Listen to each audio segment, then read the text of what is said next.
Hello aspirants, welcome to aspirant diaries.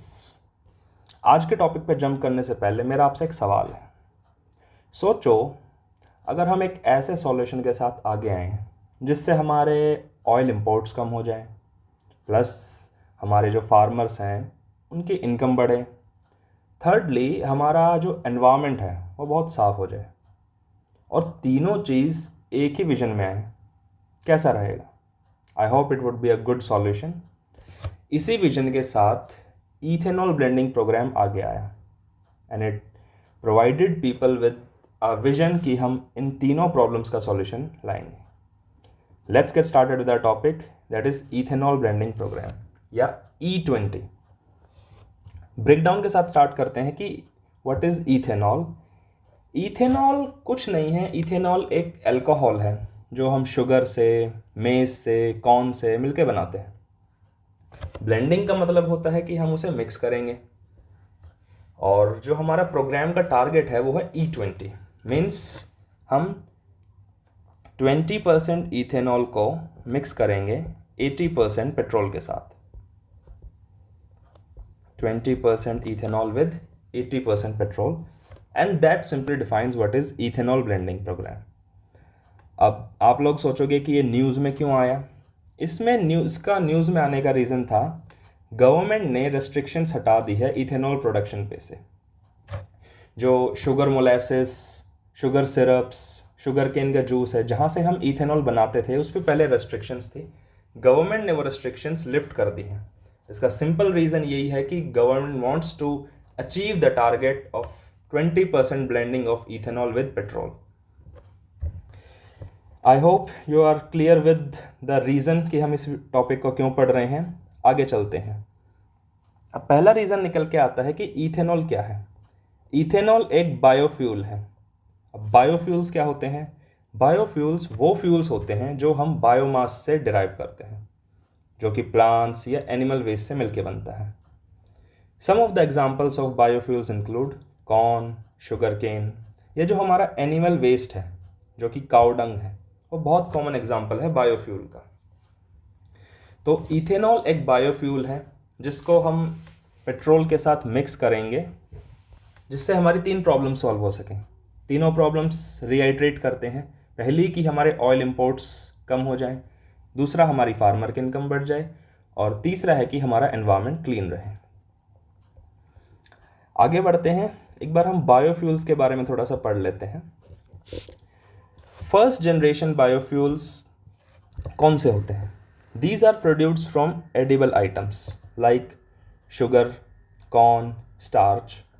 अब ये edible item से बनते हैं, लेकिन इनमें कार्बन कंटेंट बहुत ज़्यादा होता है। अगर हम सेकेंड जनरेशन बायोफ्यूल्स की बात करें तो ये लेफ़्ट ओवर फूड क्रॉप से बनते हैं, लाइक राइस हस्क या वुड चिप्स। इनमें कंपैरेटिवली फर्स्ट जनरेशन से कम कार्बन कंटेंट होता है, बट स्टिल कार्बन कंटेंट होता है। Third generation biofuels are biofuels which are produced from microorganisms. The best example is produced from algae. ये carbon neutral होते हैं, means they are not emitting much carbon dioxide, they are emitting a neutral or sequestered amount. Fourth generation biofuels क्या होते हैं? They are produced from genetically engineered crops like GM crops, और ये carbon negative रहते हैं। Some of the common examples are bioethanol, biodiesel and biogas. I hope आपको समझ में आ गया होगा कि हम इस टॉपिक को क्यों पढ़ रहे हैं। अब हम अपने इम्पॉर्टेंट कॉन्सेप्ट्स पे चलते हैं कि what is the significance। Significance क्या है कि हम इथेनॉल ब्लेंडिंग करें जिससे हमारी लाइफ की प्रॉब्लम सॉल्व हो जाए। सबसे पहले जो इंडिया की जो एनर्जी सिक्योरिटी है, ये उसे सपोर्ट करेगा। एट प्रेजेंट हम 80% ऑफ क्रूड ऑयल इंपोर्ट करते हैं, जिससे हमारी इंडिया की एनर्जी डिमांड्स को फुलफ़िल किया जाता है। अब इतना हाई डिपेंडेंस एक कॉज ऑफ वरी है। क्यों है? बिकॉज अभी आपने देखा लाइक रशिया यूक्रेन वॉर, या ओपेक कंट्रीज़ ने जो ऑयल कट करने का डिसीज़न लिया था, उससे इंडिया की ग्रोथ हैम्पर होती है। तो इथेनॉल को ब्लेंड करेंगे तो सबसे पहली जो सिग्निफिकेंट इम्पोर्टेंस निकल के आती है वो कि इंडिया की एनर्जी सिक्योरिटी में इसको हेल्प मिलेगी। दूसरा, सब्स्टिट्यूशन।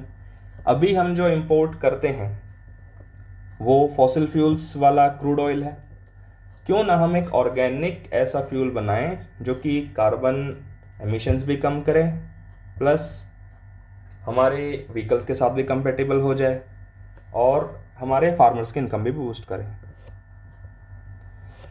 दैट इज़ हमारे इंपोर्ट्स कम हो जाएंगे। थर्ड है कि एमिशंस रिड्यूस करें। एज पर नीति आयोग, अगर हम 20% इथेनॉल को ब्लेंड करते हैं तो इससे जो हमारे कार्बन मोनोऑक्साइड के एमिशंस हैं वो 50% से ज़्यादा कम हो जाएंगे टू व्हीलर्स और 30% in case of four wheelers.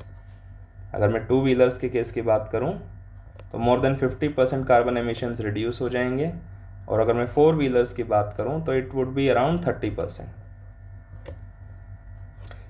Another important reason for choosing ethanol as a indigenous biofuel is कि it would support rural economy। ये हमारी रूरल इकोनॉमी को सपोर्ट करेगा। दूसरा, इससे फार्मर की इनकम बढ़ेगी, क्योंकि इथेनॉल जो बन रहा है वो उस फार्म प्रोड्यूस से बन रहा है कि जो भी हमारा किसान उगाता है, चाहे वो शुगर केन हो, कॉर्न हो, मेज हो। Another important reason is job creation.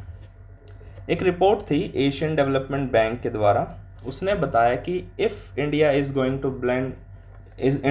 To launch ethanol blending programme, it would help in generation of 18 million jobs in rural sector. I hope you are getting the point कि हम ethanol blending programme का significance क्या है। लेकिन significance तो है, but there are challenges, there are bottlenecks, उसके बारे में जानते हैं। सबसे पहला बॉटलनेक आता है व्हीकल की कंपैटिबिलिटी। क्या हमारे व्हीकल्स कंपैटिबल हैं कि वो इथेनॉल ब्लेंडेड पेट्रोल को यूज़ कर सकें? कुछ केसेस में आंसर इज़ येस, कुछ केसेस में आंसर इज़ नो। जितने हमारे न्यूअर या रीसेंट वाले व्हीकल्स हैं they are compatible with using ethanol, लेकिन जो ओल्डर व्हीकल्स हैं वो नहीं हैं।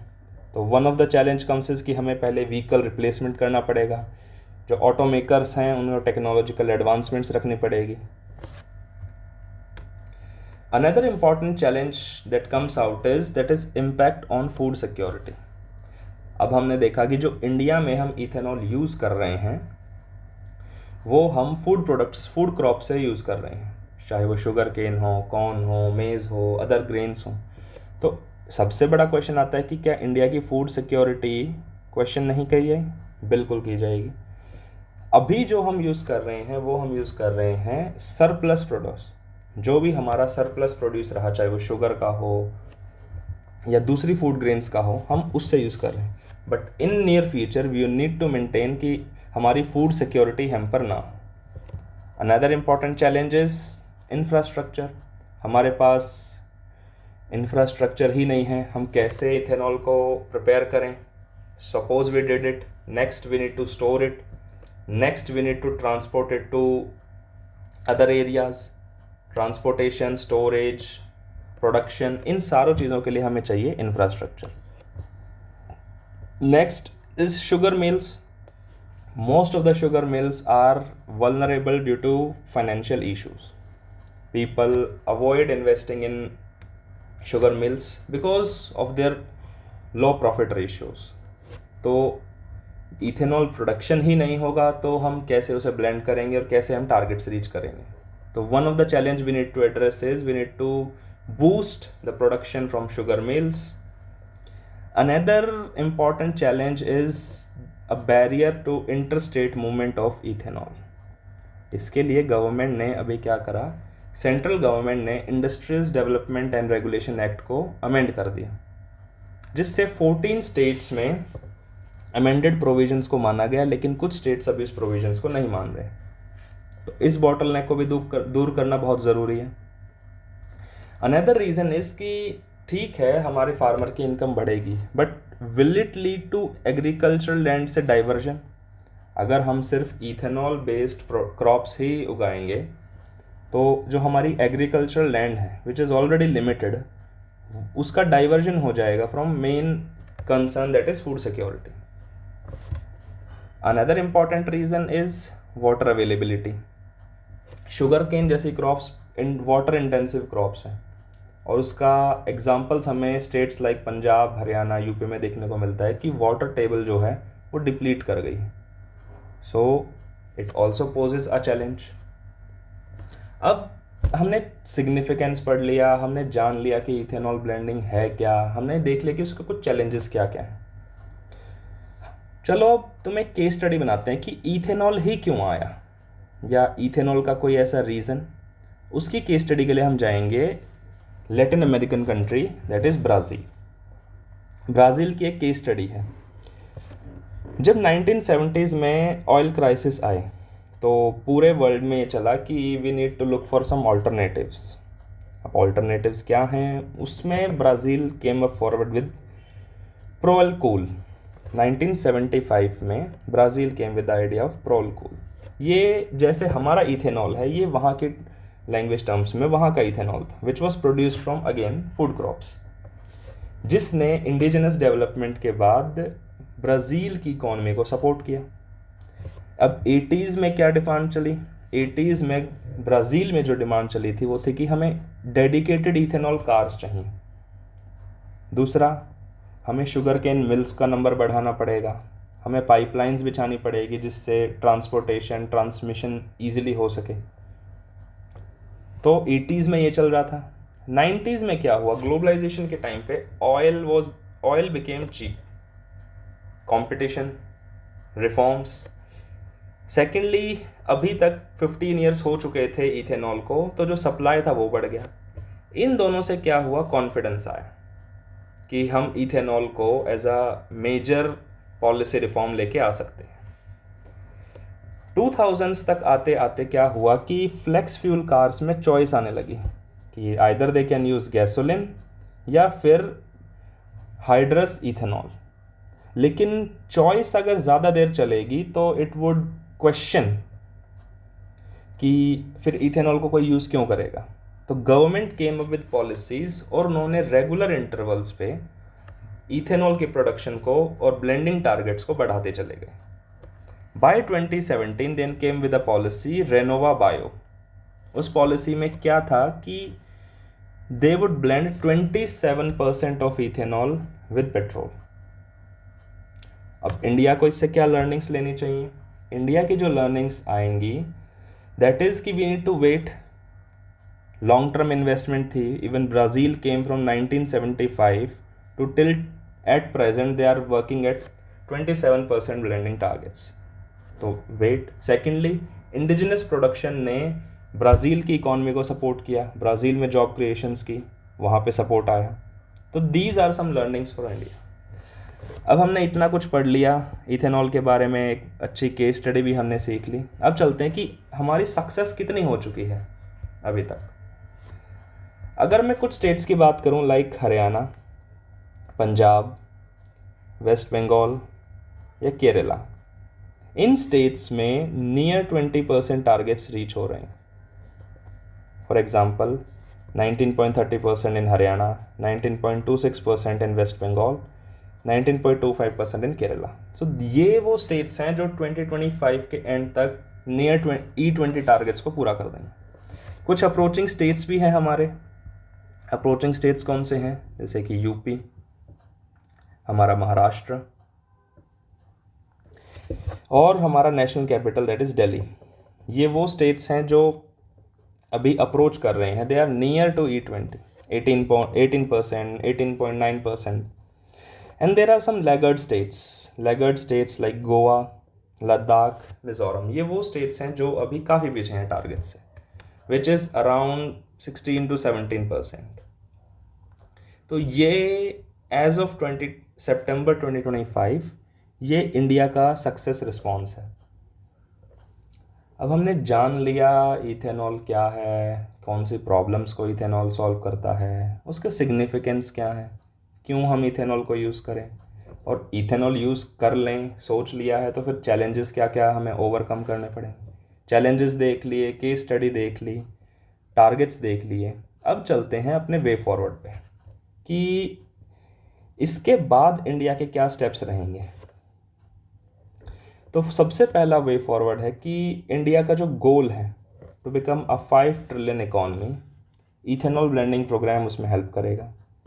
लेकिन this goal comes with responsibility, and the responsibility is कि हमें लॉजिस्टिक्स और स्टोरेज को अपग्रेड करना पड़ेगा। हमारी current capacity is not enough to make us successfully achieve the targets. हमें ऑटो मेकर्स को पॉलिसी मेकिंग में इंक्लूड करना पड़ेगा जिससे व्हीकल्स की कंपैटिबिलिटी बढ़े। हमें ग्रेन बेस्ड डिस्टिलरीज का नंबर बढ़ाना पड़ेगा। अभी रिसेंटली नीति आयोग ने रिपोर्ट निकाली कि हमारी जो प्रेजेंट डिस्टिलरी कैपेसिटी है वो है 258 करोड़ लीटर्स, और इसको हमें बढ़ा के 740 करोड़ लीटर्स तक बढ़ाना पड़ेगा। कुछ अदर फ्यूचरिस्टिक विजन्स क्या हैं? हमें सप्लाई चेन को स्ट्रीमलाइन करना पड़ेगा। हमें मेज के प्रोडक्शन को प्रमोट करना पड़ेगा with rotation of sugar cane, जिससे हमारी वाटर टेबल मेंटेन रहे प्लस ऑल्टरनेटिव्स आते रहें। हमें इंटरेस्ट सबवेंशन स्कीम्स का यूज़ करना पड़ेगा। हमें प्रोड्यूसर्स को ये विश्वास दिलाना पड़ेगा कि if they are willing to increase ethanol capacity then they would be provided with some interest subvention. Distilleries का नंबर बढ़ाना पड़ेगा, कैपेसिटी बढ़ानी पड़ेगी। All this comes with great responsibility. I hope आपको समझ में आ गया होगा कि इथेनॉल ब्लेंडिंग प्रोग्राम क्या है, क्या क्या इसके फीचर्स हैं और क्यों ये न्यूज़ में था। आई hope you like the video. Thank you so much.